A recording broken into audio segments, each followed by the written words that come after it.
That's kind of what I'm getting at. So when we look at this, wherever these long sides are, will present like a hammock effect, okay?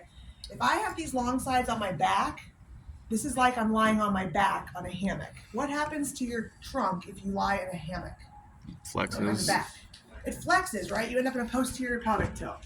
If you've never been in a hammock, just envision it. You're in this nice scooped out piece of fabric, lying on your back, it kind of curls you up.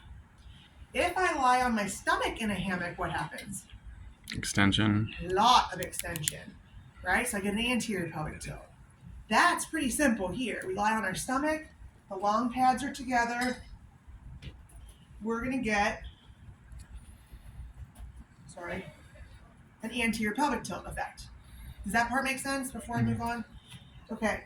So what happens if I need extension and I can't lie on my stomach and I can't lie on my back with my legs straight, because when my legs are straight, it strains my back? The only thing I have left to give me any amount of extension is my rope angle. And if I have 3 things putting me in more flexion and only 1 thing putting me in extension, what do you think I'm going to end up with? Flexion. More flexion. So I can lie on my back with these long pads in the front. And you see where these ropes are? When the ropes pull from here, it's going to pull me into more extension, because that's where they're angled. That's why these long pads have the ropes attached like this, okay? If I lie on my back right now with the pads in this position, it's still going to give me an anterior tilt. Can you envision that? What's the problem? I'm lying on buckles. This is terribly annoying to do. Oh, could you grab me the brown pads that are back there, Rachel? There should be a set of these that are brown. Maybe on the bottom. Maybe I didn't get them out. So They're back there somewhere. Okay. It's all floating around. So I've only done this a handful of times. It's kind of a pain in the butt.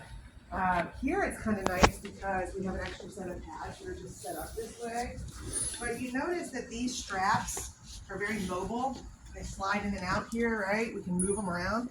So you can actually undo this and put it in the opposite way. What I mean now is, now look, my 2 short sides are together. So now, don't judge my coordination. Well, you can judge it. Now I can put my long sides together in the front and my buckles are in the front. Okay, so now when I have this attached and my traction pull occurs, it's going to pull me into an anterior pelvic tilt for extension. I can lie on my back. The long sides are together in the front, and I'm not lying on buckles. So in our setup here, it's really nice because if you decide you have a case that says patient has a bulging disc and is unable to lie prone, can't lie supine with their legs straight because of back pain, which is very common. I don't know if you guys ever had that in the clinic, but some people can't lie. I'm sorry to call Avery out there, but I think everybody knows she has some back problems.